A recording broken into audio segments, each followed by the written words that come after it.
Meu nome é Cíntia Matos, tenho 32 anos e sou técnica de enfermagem de combate no Exército Brasileiro. Depois de 9 meses exaustivos em missão no exterior, tudo o que eu mais queria era abraçar minha filha de 14 anos, Luana. Eu vinha enviando R$ 10.000 por mês para os meus pais, seu Antônio e Dona Lúcia Ferreira, que estavam cuidando dela.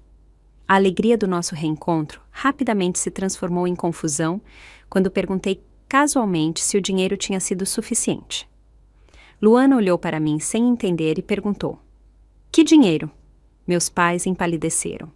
Minha irmã, Patrícia, mudou de assunto subitamente. Senti meu coração despencar. Se você estiver assistindo a este vídeo, por favor, deixe um comentário dizendo de onde você está me vendo. E clique no botão de curtir e se inscrever se quiser saber o que aconteceu quando descobri que R$ 90.000, destinados à minha filha, haviam desaparecido. Eu nunca planejei ser mãe solteira e ter uma carreira militar. A vida tem um jeito de refazer seus planos quando você menos espera. 5 anos atrás, meu marido, Marcelo Melo, morreu em um acidente de carro, deixando-me sozinha com a nossa filha Luana, que tinha 9 anos. Éramos namorados de colégio, nos casamos cedo e tivemos Luana quando eu tinha 18. A morte dele estilhaçou nosso mundo, mas eu precisava encontrar um caminho para Luana. O exército sempre foi meu plano B. Meu pai tinha servido e, embora nosso relacionamento fosse complicado, eu respeitava a carreira dele. Com Marcelo se foi, a estabilidade do plano de saúde e dos benefícios educacionais militares se tornou cada vez mais atraente. Alistei-me como técnica de enfermagem de combate, combinando minha paixão pela saúde com o serviço à pátria. O salário era razoável e a estrutura nos dava algo de que Luana e eu precisávamos desesperadamente depois de perder Marcelo: previsibilidade. Por 3 anos consegui evitar ser enviada para o exterior. O comandante da minha unidade entendeu minha situação e me manteve em território nacional. Luana e eu entramos em um ritmo. Morávamos perto da base em um apartamento pequeno. Ela fez amigos na escola, entrou para o time de futebol e lentamente o sorriso dela voltou. Toda noite eu a ajudava com o dever de casa e nos fins de semana fazíamos maratonas de filmes ou íamos fazer trilha. Estávamos nos curando juntas, então vieram as ordens que eu tanto temia. Minha unidade médica seria enviada para uma zona de conflito no exterior por 9 meses. Meu estômago embrulhou quando recebi a notificação. Luana tinha 13 anos agora, crescendo, descobrindo a complexidade da adolescência. Era exatamente quando ela mais precisava da mãe. Meus pais moravam na nossa cidade natal, a cerca de 2 horas da base. Eles tinham se aposentado cedo, depois que meu pai vendeu a empreiteira de sucesso que tinha. O relacionamento deles com Luana sempre foi carinhoso, mais distante. Visitas nos feriados, fins de semana ocasionais. Minha mãe adorava Luana, mas lutava contra a energia que uma adolescente exigia. Meu pai era gentil com ela de uma maneira que nunca tinha sido comigo. Minha irmã mais nova, Patrícia, morava perto deles com o marido. Eles ainda não tinham filhos, embora estivessem tentando. Patrícia sempre teve inveja do meu relacionamento com nossos pais, acreditando que eles me davam preferência, apesar das evidências em contrário. Éramos cordiais, mas não próximas. Com opções limitadas, procurei meus pais para que cuidassem de Luana durante meu tempo de serviço no exterior. Eles concordaram imediatamente, parecendo genuinamente felizes em ajudar. Discutimos cada detalhe do cuidado dela. O horário escolar, atividades extracurriculares, preferências alimentares, círculo de amigos e necessidades emocionais. Os acordos financeiros foram explícitos. Eu transferiria R$ 10.000 mensalmente para a conta deles, especificamente para Luana. Isso cobriria alimentação, roupas, material escolar, atividades, transporte, entretenimento e permitiria alguma poupança para o futuro dela. O valor era generoso, quase metade do meu salário de missão, mas Luana merecia cada centavo. Meus pais insistiram que era demais, mas eu queria que Luana mantivesse sua qualidade de vida e talvez desfrutasse de alguns extras para compensar minha ausência. Configurei as transferências automáticas pela minha conta bancária militar. O primeiro pagamento chegaria no dia seguinte à mudança de Luana e continuaria no primeiro dia de cada mês, dali em diante. Mostrei aos meus pais a confirmação da configuração e eles reconheceram o arranjo. A semana anterior à missão foi uma correria de preparativos. Luana e eu arrumamos as coisas dela, visitamos a nova escola e montamos o quarto dela na casa dos meus pais.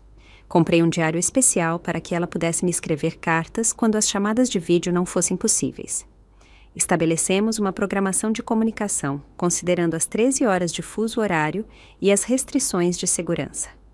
Na noite anterior à minha partida, Luana se arrastou para a minha cama, como costumava fazer depois que Marcelo morreu.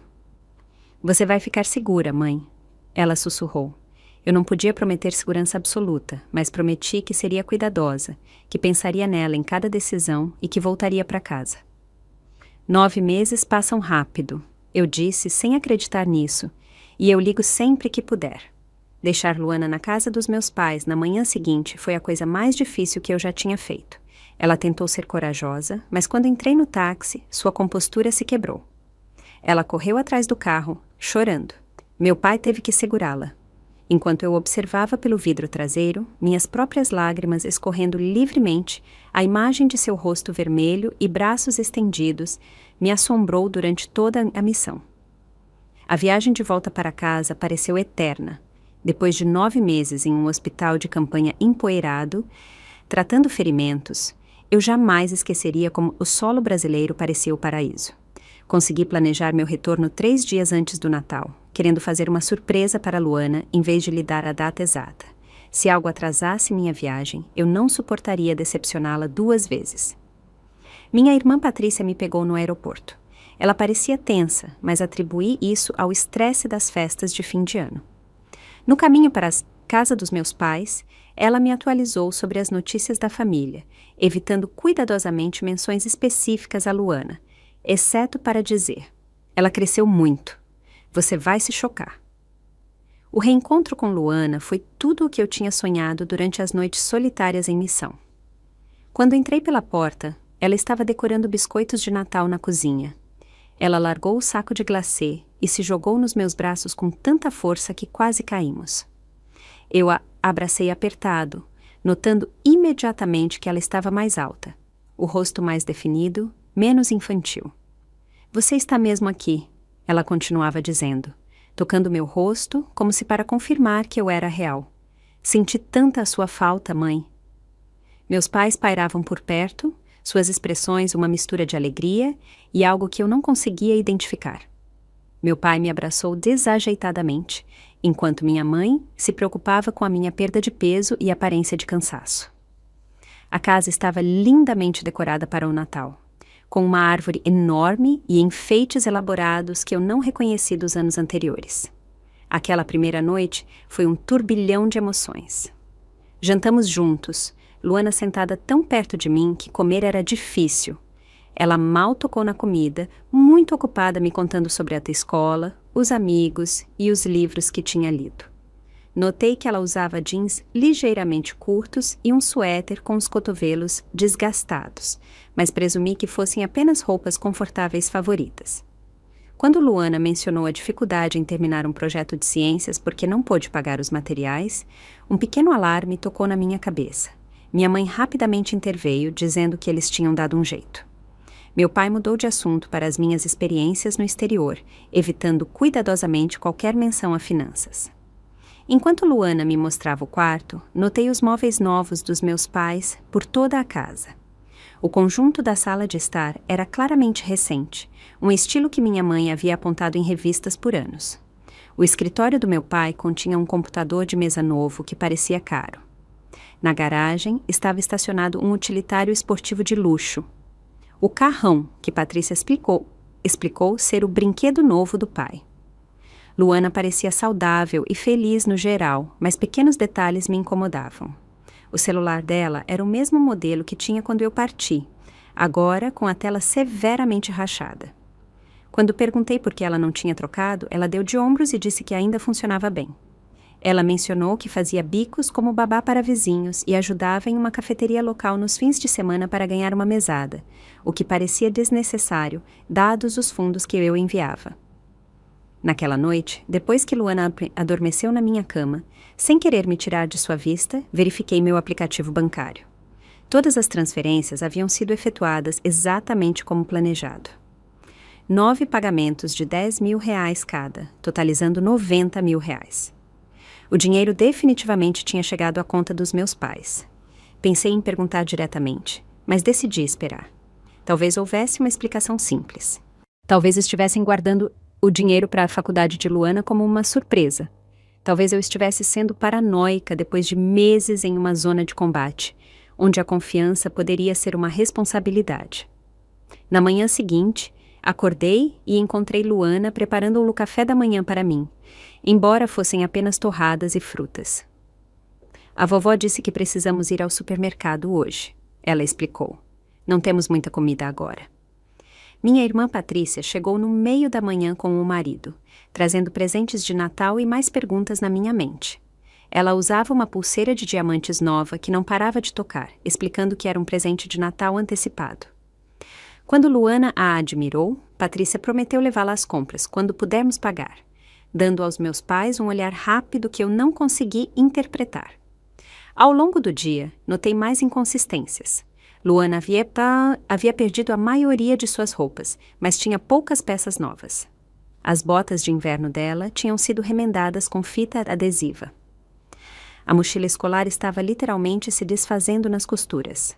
Nada disso se alinhava com a mesada generosa que eu havia fornecido. No segundo dia do meu retorno, as inconsistências não podiam mais ser ignoradas. Enquanto ajudava Luana a organizar o quarto, casualmente mencionei a mesada mensal. Espero que o dinheiro que enviei tenha sido suficiente para tudo o que você precisava, eu disse. Dobrando uma pilha de camisetas que pareciam ter pelo menos um ano, Luana parou de arrumar livros na prateleira e virou-se para mim com genuína confusão. Que dinheiro? A pergunta me atingiu como um golpe físico. Mantive minha voz cuidadosamente neutra. Os R$ 10.000 que enviei todos os meses para as suas despesas. As sobrancelhas de Luana se levantaram. Você enviou dinheiro? O vovô disse que você não podia pagar nada por causa das despesas da missão. Eles disseram que precisávamos ser cuidadosos com os gastos, porque eles estavam pagando por tudo. Nesse momento, meus pais apareceram na soleira da porta. Eles deviam estar ouvindo. O rosto da minha mãe ficou sem cor, e meu pai de repente ficou intensamente interessado em uma mancha no tapete. Minha irmã, que estava passando com um cesto de roupa suja, parou abruptamente. Ei, quem quer chocolate quente? Ela perguntou com a voz artificialmente animada. Vou fazer com aqueles marshmallows de menta que a Luana adora. A tentativa transparente de mudar de assunto confirmou minha crescente suspeita. Algo estava muito errado. Eu sorri para Luana, não querendo alarmá-la. Parece ótimo, já descemos. Assim que os outros saíram, fechei a porta do quarto e me sentei ao lado de Luana na cama. Querida, preciso que você me diga exatamente o que aconteceu com o dinheiro enquanto eu estava fora. A história que Luana me contou partiu meu coração pedaço por pedaço. Meus pais tinham dito a ela desde o início que eu não podia enviar dinheiro devido a complicações na missão. Eles forneciam o básico, mas reclamavam frequentemente do fardo financeiro de cuidar dela. Luana começou a trabalhar nos fins de semana em uma cafeteria local quando tinha 14 anos, usando seus ganhos para material escolar, taxas de atividades e, ocasionalmente, roupas novas. Eu não queria pedir nada a você você. Luana explicou com lágrimas nos olhos. Você estava fazendo algo muito importante e a vovó disse que você já estava estressada com dinheiro. Vendi meu iPad para pagar a excursão de ciências e quando o time de futebol precisou de novas taxas de uniforme, eu simplesmente saí porque sabia que a vovó e o vovô não podiam pagar. Eu a puxei para um abraço apertado, minha mente correndo com cálculos. R$ 90.000 teriam coberto todas as necessidades dela muitas vezes. Os móveis novos, o carro do meu pai, a pulseira da minha irmã e inúmeras outras melhorias pela casa de repente fizeram um sentido nauseante. A vovó e o vovô alguma vez te deram uma mesada? Perguntei já sabendo até a resposta. Luana balançou a cabeça. Eles me deram R$ 50 no meu aniversário. A vovó disse que o momento estava difícil. Naquela noite, enquanto Luana tomava banho, examinei discretamente o escritório da casa dos meus pais. Em uma gaveta da mesa, encontrei panfletos de férias para um cruzeiro no Caribe agendado para fevereiro. A confirmação da reserva mostrava um pacote suíte custando mais de R$ 25.000. Em outra pasta, havia recibos de joias, eletrônicos e roupas que totalizavam milhares de reais a mais. Quando verifiquei o portal escolar de Luana, usando as informações de login dela, vi que suas notas haviam caído significativamente. Comentários dos professores notavam aumento de atrasos e tarefas incompletas. Uma professora havia escrito: Luana parece cansada na aula. Ela mencionou que trabalhar nos turnos de fim de semana estava interferindo no tempo de lição de casa.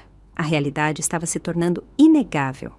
Meus pais haviam sistematicamente desviado fundos destinados ao cuidado de Luana para financiar melhorias em seu próprio estilo de vida. Minha filha estava trabalhando enquanto frequentava a escola em período integral, vendendo seus bens e ficando sem necessidades, apesar do meu explícito apoio financeiro. Quando Luana mencionou ter perdido uma consulta com o dentista porque o plano de saúde era complicado, quase perdi a compostura. Eu havia fornecido a documentação completa do plano de saúde militar dela, que não exigia pagamento para cuidados de rotina. Outra mentira. Mais tarde naquela noite, encurralei minha irmã na cozinha depois que todos foram para a cama. Você sabia que eles estavam pegando o dinheiro da Luana? Perguntei diretamente. Patrícia mexeu na pulseira. Eu não sabia da história toda. Ela se esquivou. A mãe e o pai mencionaram que você enviou algum dinheiro para emergências, mas disseram que não era muito. Eles reclamavam muito das despesas. Eles receberam 10 mil reais todos os meses, especificamente para Luana. Afirmei categoricamente. Patrícia teve a decência de parecer chocada com o valor, embora eu duvidasse que sua surpresa fosse genuína. Bem, cuidar de criança é caro, ela finalmente disse. Eles merecem algo por tê-la acolhido. Acolhido? Ela é neta deles, não um cachorro de rua, respondi, lutando para manter a voz baixa. E eu teria pago a eles separadamente pelo tempo se tivessem pedido. Aquele dinheiro era explicitamente para as necessidades da Luana. Patrícia deu de ombros desconfortável. Você deveria falar com eles, não comigo. Tenho certeza de que eles tiveram seus motivos. Enquanto eu ficava acordada naquela noite, com Luana dormindo profundamente ao meu lado, formulei um plano. A traição era profunda, mas o confronto impulsivo apenas criaria mais trauma para Luana durante o que deveria ser um reencontro feliz. O Natal estava há 2 dias. A família estaria chegando. Eu precisava ser estratégica, não emocional. Na manhã seguinte, acordei cedo e dirigi até uma cafeteria próxima com Wi-Fi gratuito. Luana ainda estava dormindo, exausta pela emoção do meu retorno. Eu precisava de privacidade para o que viria a seguir. Primeiro, baixei meus registros bancários completos dos últimos 9 meses, documentando cada transferência de 10 mil reais, com datas, números de confirmação e detalhes da conta. O rastro de papel era inequívoco. Em seguida, liguei para a assessoria jurídica da minha unidade. Como militar da ativa, eu tinha acesso a aconselhamento jurídico gratuito. Expliquei a situação sem emoção, focando nos fatos. A advogada de plantão me avisou que o que meus pais haviam feito poderia se qualificar como apropriação indébita e exploração financeira, especialmente porque os fundos eram destinados aos cuidados de uma menor. Ela prometeu me enviar a documentação relevante por e-mail e se ofereceu para me conectar com recursos locais. Quando voltei para casa, minha mãe estava fazendo o café da manhã, agindo como se nada estivesse errado. Vamos ao shopping mais tarde para terminar as compras de Natal, ela anunciou. Você precisa de algo? Na verdade, eu gostaria de levar Luana para comprar algumas roupas, respondi. Notei que ela perdeu a maioria das que tinha. O sorriso da minha mãe vacilou. Compramos algumas coisas para ela há alguns meses. Crianças crescem muito rápido nessa idade. Pois é, eu disse agradavelmente. Ela também precisa de botas novas.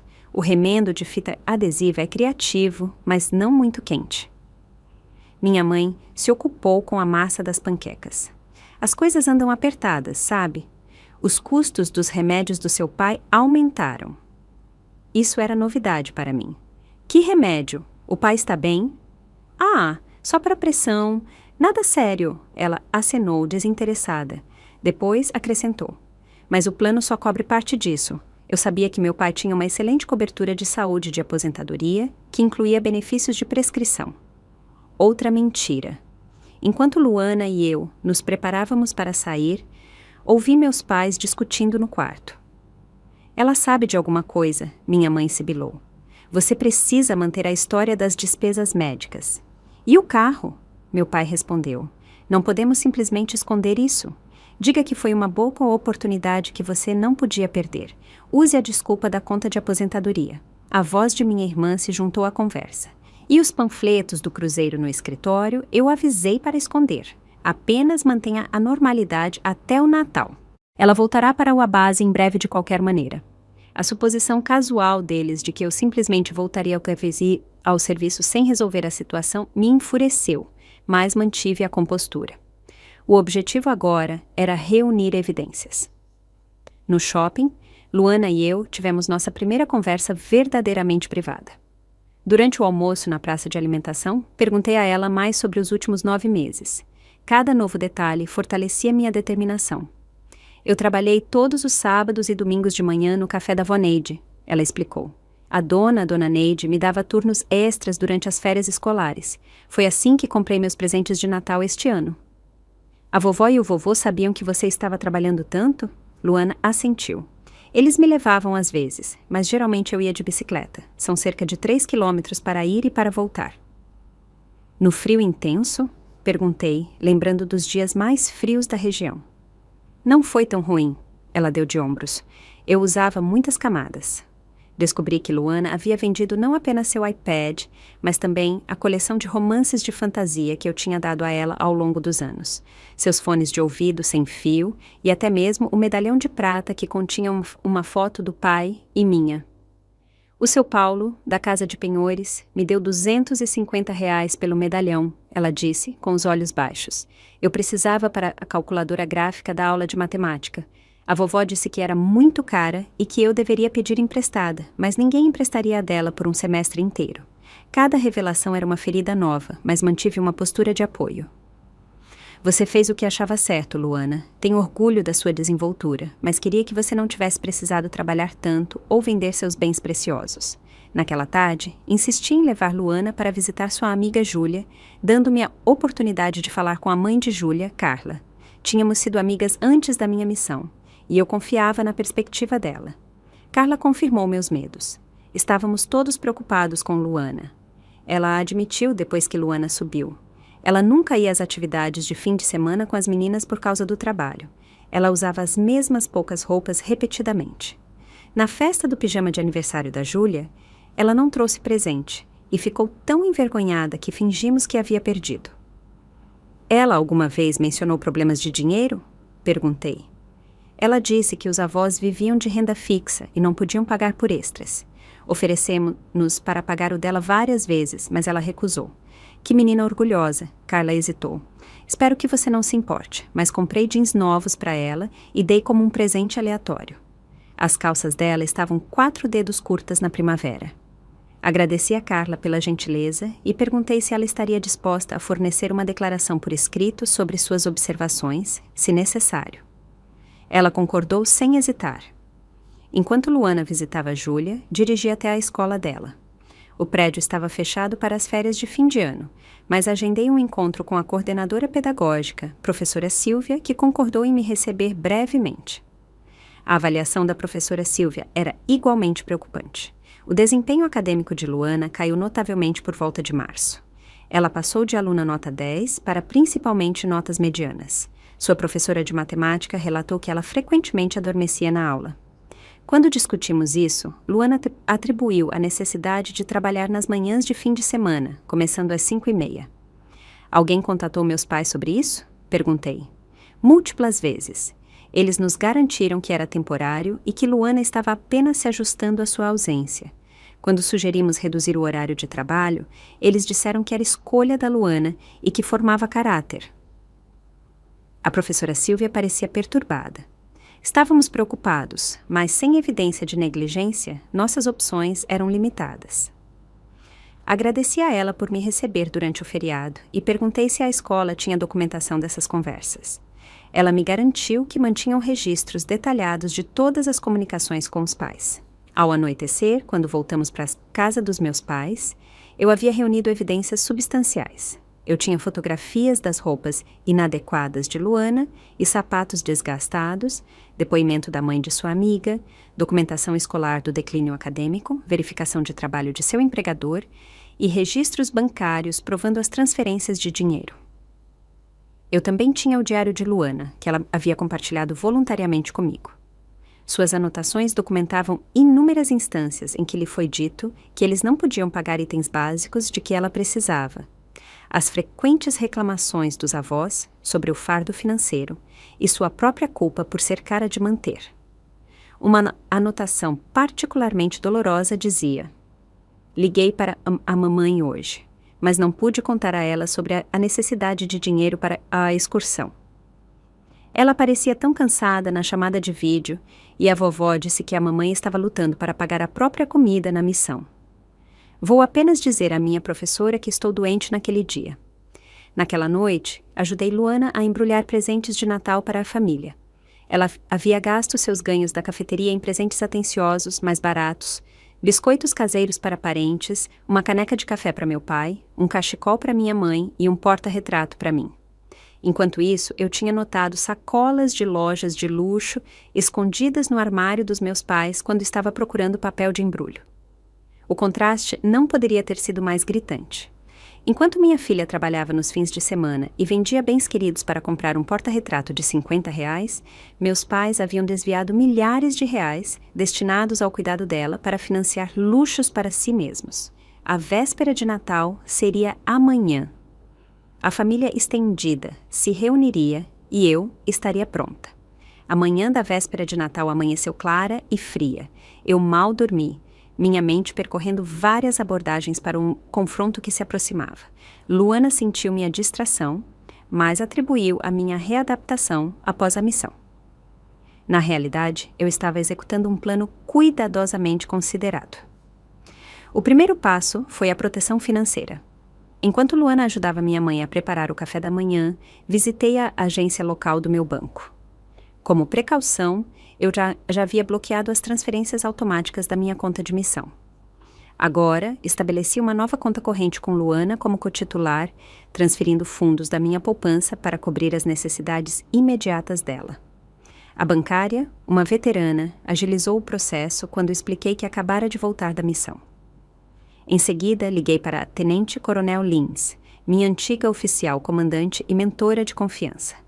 Agora aposentada e advogando em direito de família, ela havia oferecido orientação em situações difíceis no passado. Quando expliquei as circunstâncias, o conselho dela foi ponderado, mas firme. Documente tudo, Cíntia. Mensagens, e-mails, extratos bancários, fotos. A legislação brasileira tem estatutos específicos que abordam a exploração financeira de dependentes que podem ser aplicáveis aqui. Ela fez uma pausa. Você planeja confrontá-los hoje? A família estendida estará presente, expliquei. Testemunhas tornam a negação mais difícil. Apenas lembre-se de que isso é, em última análise, sobre o bem-estar da Luana. Qualquer abordagem que cause o mínimo de trauma adicional a ela deve guiar suas decisões. Ela estava certa, é claro. Isso não poderia ser sobre vingança ou mesmo justiça no sentido convencional. Precisava ser sobre recuperação financeira e emocional para Luana. Minha terceira ligação foi para o sargento Rocha, da minha unidade, que agora trabalhava no escritório da AGU. Ele confirmou que os centros de serviço familiar militar poderiam fornecer recursos, incluindo assistência financeira de emergência, se necessário, embora minha cuidadosa poupança tivesse tornado isso desnecessário. Mais importante, ele se ofereceu para me conectar com um defensor de vítimas, que se especializava em casos de recuperação financeira. A dinâmica de poder com os pais é complicada, ele observou. Ter um terceiro neutro pode ajudar a manter os limites durante a resolução. No meio da manhã, eu havia garantido consulta jurídica, proteção financeira e recursos de apoio. Agora vinha o passo mais difícil, uma conversa privada com Luana sobre o que aconteceria a seguir. Levei-a a um parque próximo, longe de ouvidos curiosos. O parquinho de inverno estava deserto, permitindo-nos privacidade em um banco com vista para o lago congelado. Querida, precisamos conversar sobre algo importante, comecei. É sobre o dinheiro que enviei para os seus cuidados enquanto eu estava em missão. Luana se encolheu imediatamente. A vovó e o vovô estão em apuros? Eles foram legais em me deixar ficar. Não se trata de gratidão ou culpa agora, eu disse com cuidado. Trata-se de fatos. Eu enviei R$ 10.000 todos os meses especificamente para as suas necessidades. Roupas, atividades escolares, talvez algumas experiências divertidas para tornar a minha ausência mais fácil. Esse dinheiro nunca chegou até você. A expressão de Luana se desfez. Eles disseram que você não podia pagar nada, que cuidar de mim estava sobrecarregando a aposentadoria deles. Isso não era verdade, eu disse gentilmente. Enviei mais do que o suficiente para cobrir tudo o que você precisava, e mais um pouco. Luana processou a informação lentamente, sua mente analítica conectando os pontos. O carro novo, as joias da mãe, a reforma da cozinha. Eu assenti. Possivelmente sim. O rosto dela corou de raiva, depois de vergonha. Eu trabalhei todos os fins de semana fazendo café para estranhos enquanto eles gastavam meu dinheiro em coisas? Eu vendi o medalhão do pai. Lágrimas escorreram pelo rosto dela. Eu pensei que estava ajudando ao não pedir as coisas. Achei que estávamos todos lutando juntos. Eu a puxei para perto enquanto ela soluçava contra o meu ombro. Essa era a crueza que eu esperava evitar. No entanto, era necessário que ela entendesse que não tinha feito nada de errado. Você ajudou, Luana. Você demonstrou uma responsabilidade e maturidade incríveis. Tenho muito orgulho de você por isso. Mas você nunca deveria ter que sacrificar sua educação, seus bens ou seu limitado tempo de infância. Essa responsabilidade era minha, e eu a confiei a pessoas que falharam conosco duas. Quando as lágrimas dela cessaram, expliquei meu plano. Hoje à noite, quando todos estiverem aqui, vou abordar isso diretamente. Pode ser desconfortável. Você está bem com isso, ou prefere ficar com a família da Júlia? Luana endireitou os ombros. Eu quero estar lá. Eles mentiram para mim o ano todo, mãe. Eu quero ouvir o que eles têm a dizer. Eu assenti, respeitando até a escolha dela, enquanto fazia uma anotação mental para observar suas reações com cuidado. Depois de hoje à noite, temos opções. Podemos ficar aqui até o Natal, se você quiser ver a família, ou podemos ir para um hotel, ou até mesmo voltar para a base mais cedo. Essa decisão também é sua. E o dinheiro? Ela perguntou. Eu cuido dessa parte. Assegurei. Seu trabalho é focar na cura e em aproveitar nosso reencontro. Deixe-me me preocupar com a recuperação financeira. Luana considerou isso. Então fez a pergunta que revelou sua bondade fundamental. O vovô e a vovó vão para a cadeia? Esse não é o meu objetivo, respondi honestamente. Meu objetivo é a prestação de contas e a restauração. Eles precisam reconhecer o que fizeram e fazer reparações significativas. Se não puderem fazer isso, então consequências legais podem se tornar necessárias, mas essa seria a escolha deles, não a minha. Luana assentiu, parecendo aliviada. Apesar de tudo, ela se importava com os avós. Essa compaixão diante da traição me deixou ainda mais determinada a lidar com a situação com precisão calculada, em vez de reação emocional. De volta para casa, os preparativos para a reunião da noite estavam em andamento. Minha irmã e o marido dela tinham chegado cedo para ajudar. Minha mãe estava preparando aperitivos elaborados na cozinha, periodicamente me lançando olhares nervosos. Meu pai estava arrumando cadeiras extras na sala de estar, seu movimento rígido, com tensão não dita.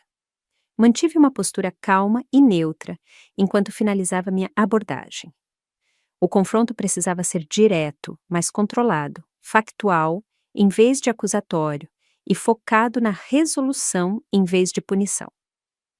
Mais importante, precisava reconhecer a experiência de Luana sem torná-la o centro das atenções desconfortáveis. Enquanto todos estavam ocupados, entrei no escritório e conectei meu telefone à impressora. A documentação que eu havia reunido formava uma narrativa convincente, extratos bancários mostrando as transferências, fotos das roupas inadequadas de Luana e material escolar, registros de trabalho da cafeteria, mostrando seus turnos de fim de semana, relatórios escolares, documentando seu declínio acadêmico e declarações de sua professora, coordenadora e mãe de amiga. Organizei esses materiais em 3 pastas idênticas. adicionando um resumo digitado dos eventos e um plano de resolução proposto. Uma pasta ficaria comigo, uma seria apresentada aos meus pais e uma seria entregue à minha tia Sônia, irmã do meu pai e matriarca da família, cuja autoridade moral era respeitada por todos. Com o cair da noite, ajudei Luana a se preparar para a reunião. Compramos uma roupa nova durante nossas compras e ela estava linda e adequada para a idade em um suéter festivo e jeans que realmente serviam. A simples dignidade de roupas adequadas trouxe um nó à minha garganta. Pronta? Perguntei ao ouvirmos os primeiros convidados chegando. Luana apertou minha mão. Pronta, mãe. Descemos as escadas juntas, entrando na tempestade que se anunciava de cabeça erguida. Às 7 horas da véspera de Natal, a casa estava cheia de familiares. As irmãs do meu pai, Sônia e Eliana, tinham chegado com os maridos. O irmão da minha mãe, tio Roberto, e a esposa vieram trazendo presentes elaboradamente embalados. Primos com cônjuges e filhos completavam a reunião, criando uma atmosfera festiva tingida com o constrangimento que muitas vezes caracteriza os eventos de férias em família. Luana ficou perto de mim, recebendo abraços e exclamações sobre o quanto havia crescido. Minha irmã Patrícia pairava por perto, seu sorriso fixo, mas seus olhos vigilantes. Meus pais desempenhavam o papel de anfitriões perfeitos, meu pai preparando drinks enquanto minha mãe arrumava travessas de comida, ambos mantendo cuidadosamente a aparência de um Natal familiar normal. Tia Sônia me puxou de lado no início da noite. Você parece cansada, Cíntia. Essa missão deve ter sido difícil. A missão foi difícil, reconheci. Mas o que encontrei ao voltar para casa tem sido igualmente desafiador. Algo no meu tom a fez me examinar mais de perto. Está tudo bem com Luana? Ela perguntou perceptiva. Estaremos discutindo isso durante o jantar, respondi.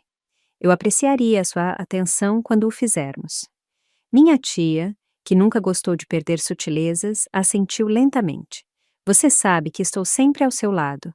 O jantar foi servido em estilo buffet às 8 horas, com todos encontrando lugares ao redor da mesa de jantar estendida e mesas de cartas adjacentes montadas para a ocasião.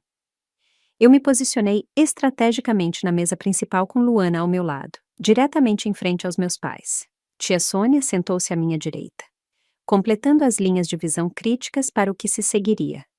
A conversa fluía em torno de tópicos típicos de família. O novo emprego do primo João, a cirurgia no joelho do tio Roberto, as conquistas escolares das crianças. Participei minimamente, esperando pela calmaria natural que viria depois que todos tivessem sido servidos e acomodados. Quando esse momento chegou, bati suavemente no meu copo de água com uma colher. As conversas foram gradualmente se silenciando enquanto a atenção se voltava para mim. Quero agradecer a todos por terem vindo esta noite. Comecei com a voz firme.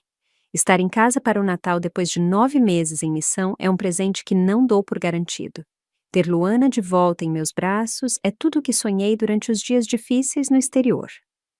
Murmúrios de apreço e comentários de apoio ondularam ao redor da mesa. Enquanto eu estava fora, continuei, fiz arranjos para garantir que Luana estivesse bem cuidada. Isso incluía enviar R$10.000 para casa a cada mês especificamente para as necessidades dela. Fiz uma pausa, observando as expressões dos meus pais mudarem de sorrisos sociais para máscaras congeladas. Isso totalizou R$90.000 ao longo de 9 meses. A mão da minha mãe tremeu levemente ao esticar-se para a taça de vinho. Meu pai olhava fixamente para o prato. Ontem descobri que Luana nunca recebeu nenhum benefício desses fundos. Na verdade, disseram a ela que eu não podia pagar nada e que a presença dela era um fardo financeiro.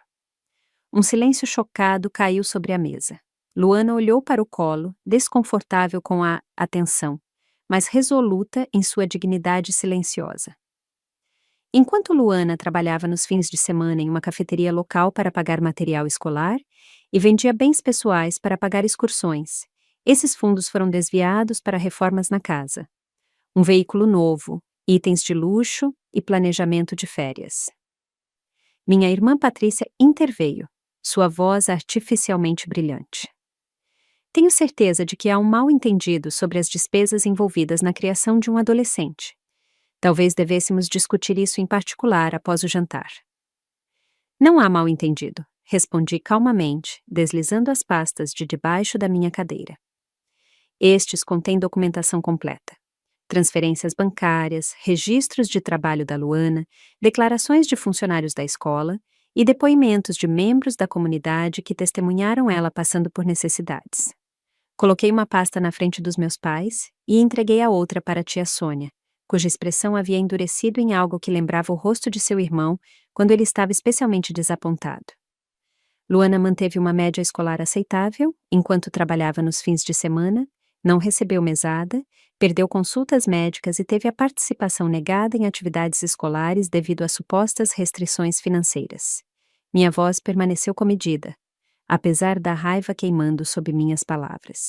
Enquanto isso, 90 mil reais que deveriam ter proporcionado a ela uma vida confortável, em vez disso, mobiliaram esta casa e financiaram luxos que ainda estou descobrindo. Meu pai finalmente falou. Sua voz defensiva. Agora, espere um minuto. Você tem ideia do que custa criar uma criança hoje em dia? Comida, serviços públicos, transporte... Eu sei, interrompi. Eu a crio sozinha há 5 anos. 10 mil reais mensais foram calculados para cobrir todas as despesas razoáveis, várias vezes. Nós nunca concordamos em prestar contas de cada centavo, disse minha mãe, tentando soar indignada. Nós fornecemos um lar, supervisão e amor. O amor não envia uma menina de 14 anos para trabalhar às 5:30 da manhã, enquanto seus guardiões dormem até tarde, rebati. O amor não força uma criança a vender o medalhão do pai para comprar uma calculadora para a escola. Luana estremeceu com essa revelação, e vários parentes ofegaram audivelmente. Meu tio Roberto, sempre o pacificador da família, tentou intervir. Certamente houve mal-entendidos de ambos os lados. Talvez não houvesse mal-entendido, disse Luana. De repente, sua voz era pequena, mas determinada. A vovó especificamente me disse que a mamãe não podia enviar dinheiro por causa das despesas da missão. Quando precisei de 350 reais para a excursão do Museu de Ciências, ela disse que não podiam poupar, então eu vendi meu iPad. Trabalhei todos os fins de semana por meses para não ser um fardo. A honestidade crua de sua declaração silenciou toda a tentativa de desvio. O rosto da minha mãe desabou. Se foi de vergonha ou de ter sido pega, eu não saberia dizer. Meu pai tentou uma abordagem diferente. Podemos ter administrado mal alguns aspectos do acordo, mas fornecemos um lar seguro. Cuidar de criança também tem valor, sabe? Se você achava que merecia compensação pelo seu tempo, deveria ter dito. Eu repliquei. Eu teria fornecido de bom grado, separadamente. Em vez disso, você optou por mentir para Luana sobre meu apoio financeiro, enquanto usava fundos designados para o cuidado dela para luxos pessoais. Tia Sônia, que vinha revisando silenciosamente a documentação, olhou para cima com fria fúria. Um cruzeiro no Caribe, Antônio? Enquanto sua neta trabalhava como atendente de cafeteria e usava botas remendadas com fita adesiva, meu pai teve a decência de parecer envergonhado, mas minha mãe tentou mais um desvio. Planejamos pagar de volta. Tivemos despesas inesperadas este ano. Que despesas justificaram tirar de uma criança sob seus cuidados? Perguntei. A reforma da cozinha, as joias, os móveis novos do pátio? Quando nenhuma resposta veio, continuei para a próxima fase da minha abordagem planejada.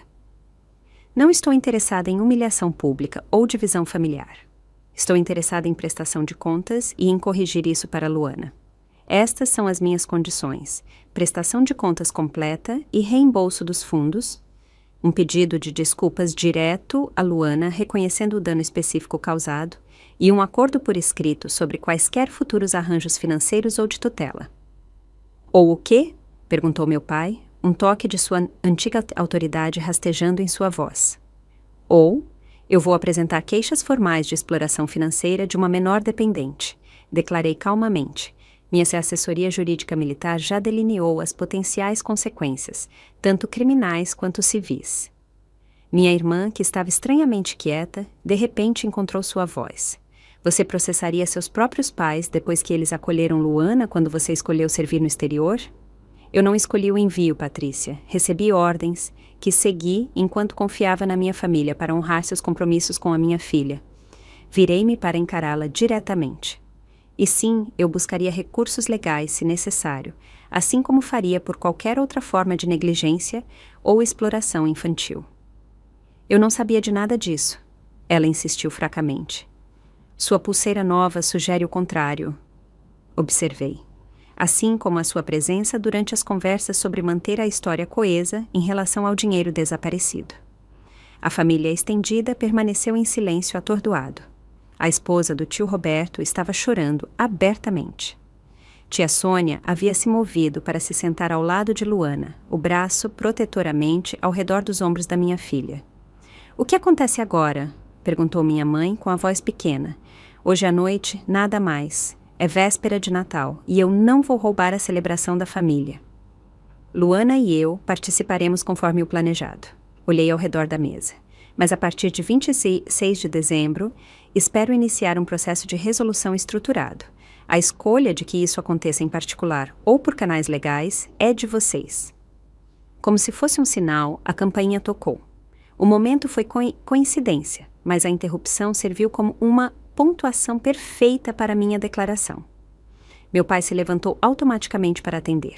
Ele voltou momentos depois com uma expressão assustada, segurando um envelope registrado. "É para você", ele disse, estendendo-o para mim. Reconheci o remetente do escritório de assistência jurídica na base.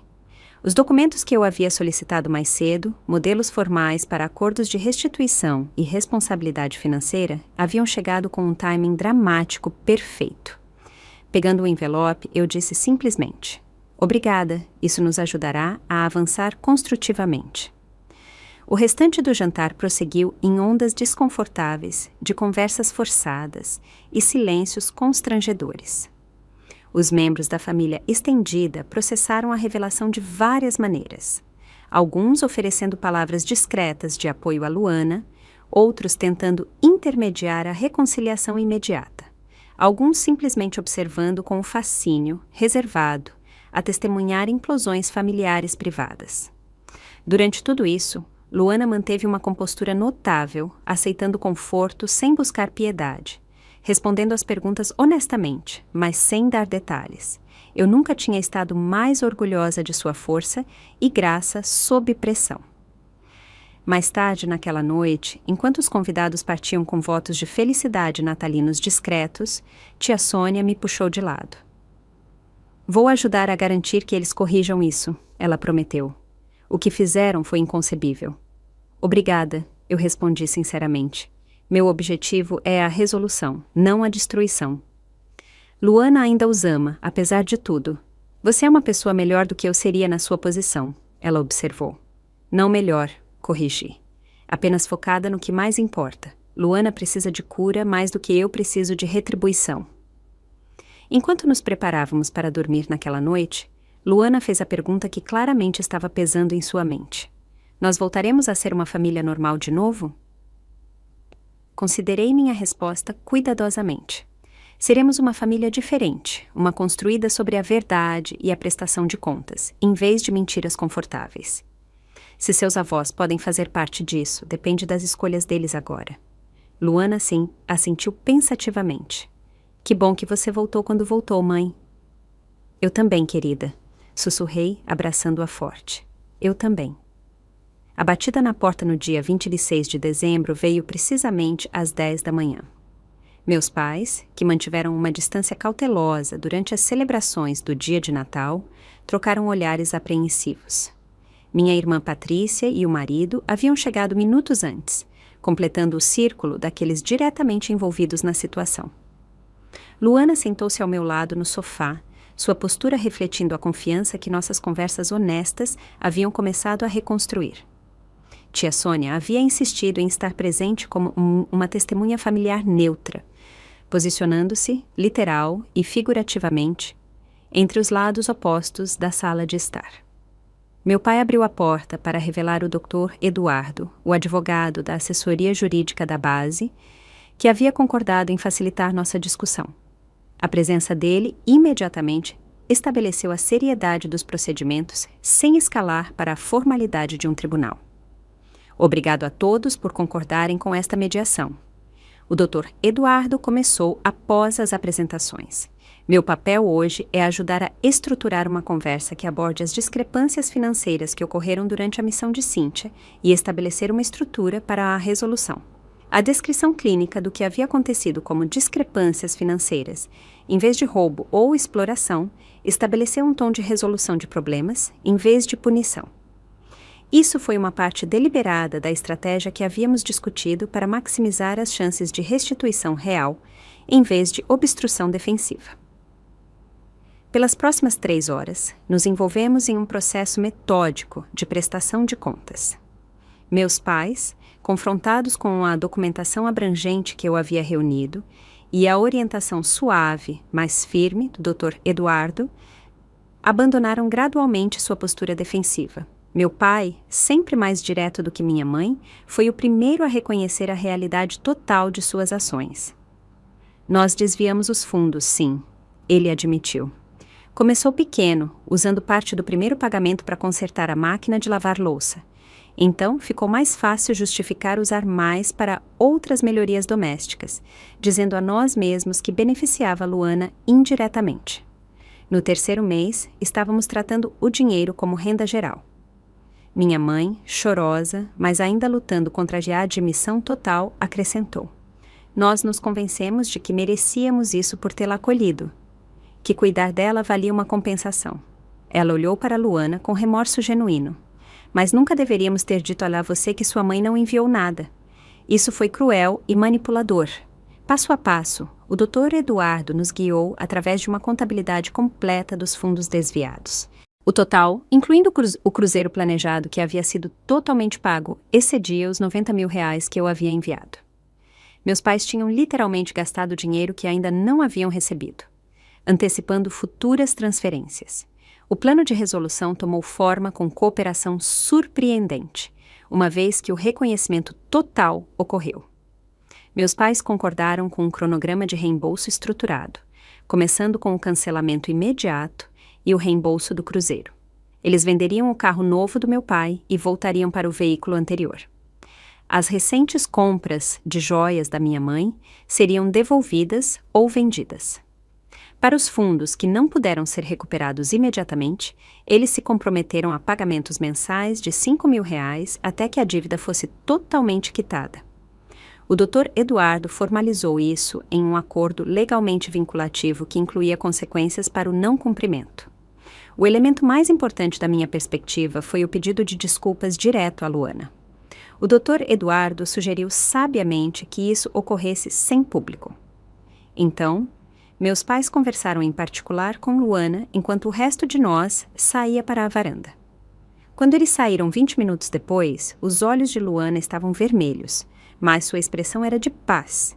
O que quer que tenha sido dito havia iniciado o processo de cura. Acredito que temos uma resolução viável, concluiu o Dr. Eduardo, coletando assinaturas em várias cópias do acordo. Isso fornece responsabilidade, ao mesmo tempo que preserva os relacionamentos familiares, que entendo ser o objetivo principal. Enquanto ele se preparava para sair, meu pai fez a pergunta que claramente estava pesando sobre ele. O senhor poderia ter aberto um processo criminal por isso? O Dr. Eduardo assentiu solenemente. A exploração financeira de um dependente é levada muito a sério, especialmente quando o guardião é confiado com fundos para o cuidado do dependente. A decepção documentada e as dificuldades resultantes da menor teriam tornado o caso muito forte. A gravidade do que eles haviam evitado por pouco se instalou visivelmente nos ombros dos meus pais. Minha mãe sussurrou. Obrigada por não seguir esse caminho. Nunca se tratou de punição, respondi calmamente. Tratava-se de consertar as coisas para Luana. Nas semanas que se seguiram, nossa nova realidade tomou forma. Luana e eu permanecemos na cidade até o ano novo, ficando em um hotel em vez da casa dos meus pais. Essa separação física proporcionou espaço emocional para que todos processassem o que havia acontecido, mantendo a conexão familiar que Luana ainda desejava. A restituição financeira começou imediatamente. Meus pais venderam o carro novo em poucos dias, aplicando os lucros ao saldo pendente. Minha mãe devolveu roupas não usadas e itens domésticos novos. Meu pai assumiu trabalhos de consultoria para complementar a renda de aposentadoria, permitindo os pagamentos mensais. As necessidades físicas de Luana foram mais facilmente abordadas do que as emocionais. Trocamos o celular desatualizado e as roupas gastas. Eu fiz questão de comprar de volta o medalhão do pai dela na casa de penhores, pagando bem acima do valor de mercado para compensar a perda sentimental. O iPad dela foi substituído, junto com os livros que ela havia vendido. A cura mais profunda exigiu orientação profissional. Quando voltamos para a base, em janeiro, Luana começou a trabalhar com uma terapeuta especializada em problemas de confiança e dinâmica familiar. Inicialmente relutante, ela gradualmente abraçou o processo de entender e processar seus sentimentos de abandono e traição. Minha irmã Patrícia me procurou em fevereiro com seu próprio pedido de desculpas. Eu deveria ter questionado o que estava acontecendo. Ela admitiu durante uma chamada de vídeo. Eu vi os sinais, mas escolhi desviar o olhar porque ele era mais fácil. Você estava se beneficiando do dinheiro também? Perguntei diretamente. A hesitação dela respondeu antes de suas palavras. A pulseira foi um presente da mãe. Eu não sabia especificamente de onde vinha o dinheiro, mas deveria ter questionado como eles podiam pagar por isso quando supostamente estavam lutando com as despesas da Luana. Nosso relacionamento permaneceu tenso, mas civil, com potencial de melhoria através da honestidade contínua. Em abril, o desempenho acadêmico de Luana havia retornado à sua excelência anterior. Livre do fardo do trabalho de fim de semana e do estresse financeiro, ela voltou para o time de futebol e desenvolveu novas amizades. A resiliência da juventude, combinada com o apoio adequado, permitiu que sua recuperação fosse mais rápida do que eu havia ousado esperar. Meus pais mantiveram seu cronograma de reembolso com perfeita conformidade. Aos 6 meses, eles haviam devolvido quase R$60 mil por vários meios. Mais importante, eles respeitaram os limites que estabelecemos, nunca pressionando por mais acesso a Luana do que ela se sentia confortável em dar. Quando minha designação atual terminou em junho, solicitei uma transferência para uma unidade sem rotações de missão. Isso exigiu que eu recusasse uma oportunidade de promoção, mas a estabilidade de Luana teve precedência sobre o avanço na carreira. Nos mudamos para uma casa pequena perto da nova base, estabelecendo nosso próprio lar após anos de arranjos temporários. A terapeuta de Luana sugeriu visitas cuidadosamente estruturadas com meus pais como parte do processo de cura. A primeira, uma viagem de um dia para um local neutro, foi estranha, mas produtiva. Meu pai, sempre mais confortável com ação do que com palavras, preparou um porta-joias artesanal para guardar o medalhão recuperado. Minha mãe compilou um álbum de fotos de infância de Luana, reconhecendo a importância de preservar as conexões com o passado dela. No final do verão, havíamos estabelecido um novo normal. Luana passava os fins de semana com amigos em vez de trabalhar. Ela começou o ensino médio com confiança e limites claros. Meus pais continuaram suas reparações através de pagamentos consistentes e interações respeitosas. Minha irmã e eu mantivemos uma comunicação limitada, mas em melhora. A traição sempre faria parte da nossa história familiar, mas não definiria nosso futuro. As dolorosas lições de responsabilidade, perdão e confiança condicional transformaram todos nós. Na semana passada, Luana perguntou se os avós poderiam nos visitar no feriado. Não para ficar na nossa casa, ela esclareceu, mas talvez para jantar juntos. Acho que estou pronta para isso. A capacidade dela de perdão medido me humilhou. Se você está pronta, então sim, concordei. Família é complicado, mas ainda é família. Ao refletir sobre nossa jornada daquele momento chocante do que dinheiro, até a reconstrução cautelosa de hoje, lembro-me de que a confiança, uma vez quebrada, nunca pode ser perfeitamente restaurada.